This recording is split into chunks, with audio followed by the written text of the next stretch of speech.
que la loi de Lenz nous dit? Qu'est-ce que Lenz nous dit? J'ai donc une bobine ici. Il faut bien voir le circuit.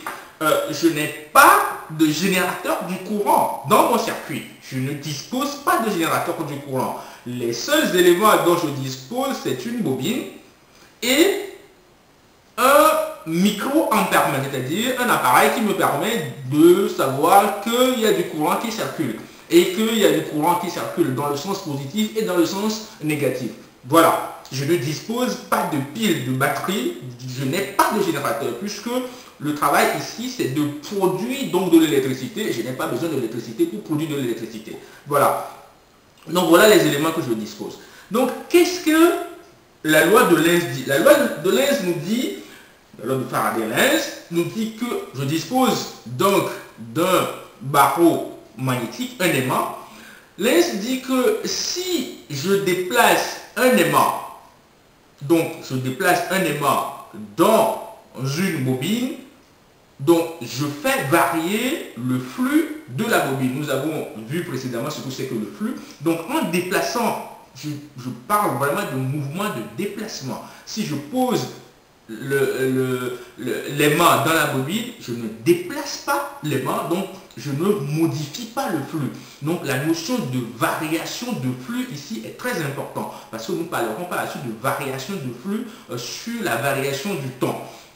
Donc Lenz dit que si je déplace donc un aimant dans une bobine, je provoque une variation de flux. Donc je peux le déplacer à l'intérieur comme ici, parce que le champ magnétique est tout autour de l'aimant. Donc je peux le déplacer ici comme ici. Donc dans le mouvement de déplacement, je produis donc une variation de flux. Et cette variation de flux sur la variation du temps, donc j'ai le flux à l'instant T2 moins le flux à l'instant T1 sur T2 moins T1, donc est un facteur qui provoque un déplacement des électrons dans ce conducteur.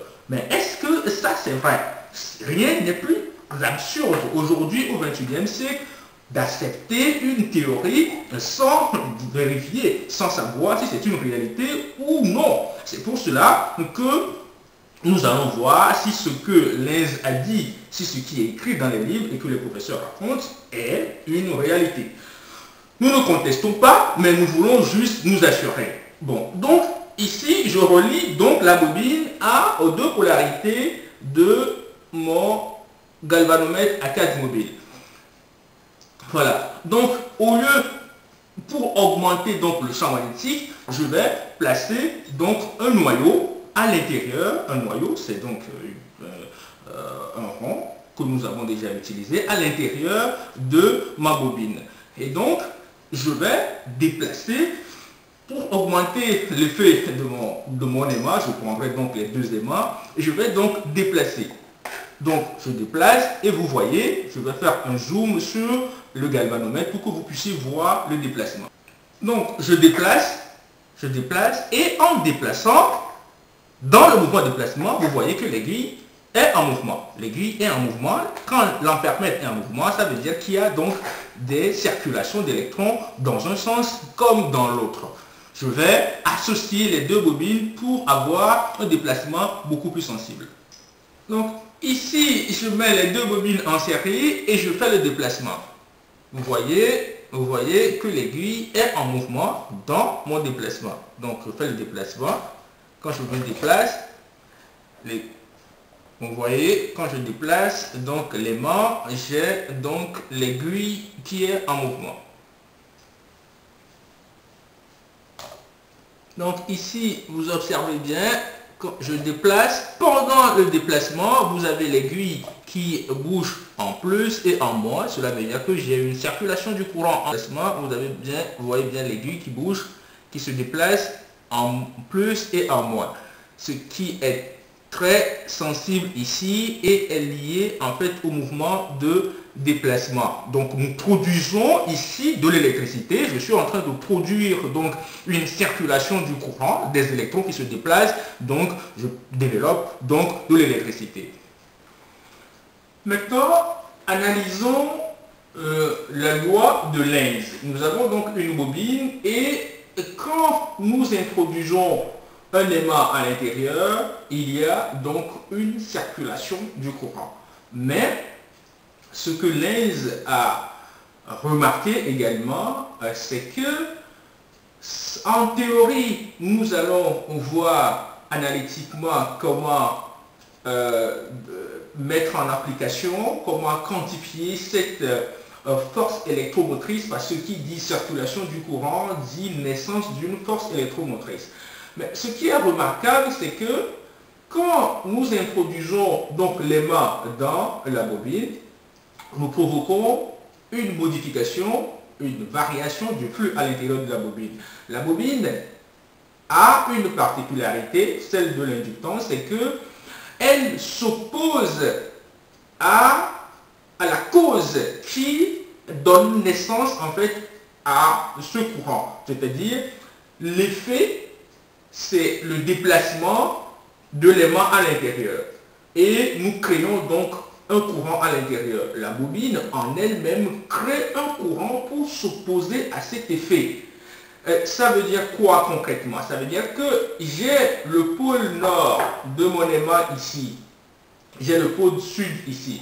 Nous avons vu en électromagnétisme dans le laboratoire précédent que si nous faisons passer du courant dans une bobine comme celle-ci, la bobine devient un aimant. La bobine se comporte très exactement comme un aimant disposant d'un pôle sud et d'un pôle nord. Alors, l'explication de Lenz, c'est-à-dire la remarque, ce que Lenz a remarqué dans ses expériences, c'est que j'ai le pôle nord et quand je m'approche, je fais le mouvement de déplacement dans la bobine avec le pôle nord, je produis donc une naissance du courant. La bobine s'oppose à ma cause, la cause qui crée le courant. Donc qu'est-ce que la bobine fait? La bobine crée en elle-même un courant qui s'oppose à mon déplacement, c'est-à-dire le courant créé par la bobine se développe de telle enseigne que cette partie de la bobine devienne le pôle nord et cette partie devient le pôle sud pour s'opposer donc à mon pôle nord.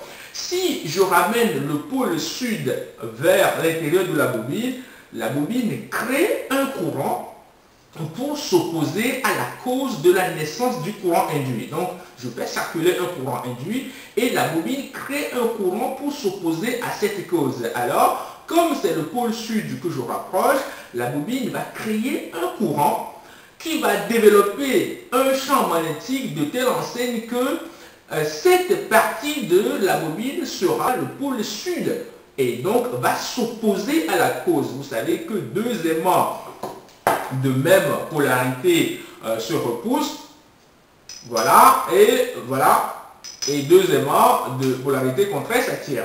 Donc, pour s'opposer à la cause qui donne naissance, quand je rapproche le pôle nord, le courant induit que je crée circule, mais la bobine crée un autre courant qui va engendrer un courant est beaucoup plus faible que le courant induit que moi j'ai fait engendrer dans le circuit, mais qui va faire en sorte qu'un champ magnétique va se développer et va s'opposer à la cause. Si je ramène le pôle nord, donc le courant créé par la bobine va faire en sorte que cette partie de la bobine deviendra le pôle nord. Si je ramène le pôle sud, le courant créé par la bobine va faire en sorte que cette partie deviendra le pôle sud. C'est ce qui fait que la quantification analytique de la force électromotrice est précédée par un signe moins que nous allons voir par la suite. Nous passerons maintenant à l'application donc pour voir comment est-ce que nous pouvons quantifier, comme nous sommes arrivés à produire du courant, comment est-ce que nous pouvons quantifier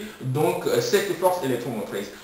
L'autre chose à remarquer, je parle ici de déplacement. Donc quand je déplace l'aimant, j'ai donc un mouvement et j'ai une création de courant. Si je peux ne pas déplacer l'aimant, mais déplacer la bobine également. Si je déplace la bobine, j'obtiens la même chose en fait. À partir du moment où j'ai un déplacement relatif, que ce soit l'aimant qui se déplace par rapport à la bobine ou la bobine qui se déplace par rapport à l'aimant, j'ai une naissance donc du courant. Ici, nous sommes dans un mouvement linéaire, mais pour obtenir un courant conséquent, ce que vous trouvez généralement dans les générateurs de courant, beaucoup plus par la suite dans le mouvement des alternateurs, dans les centrales hydroélectriques, thermiques ou nucléaires, c'est donc un déplacement rotatif. Donc c'est le même principe ici. Si vous avez maîtrisé, bien manipulé la loi de Lenz sur un déplacement linéaire, vous pouvez le transformer facilement en déplacement rotatif et donc produire des courants induits.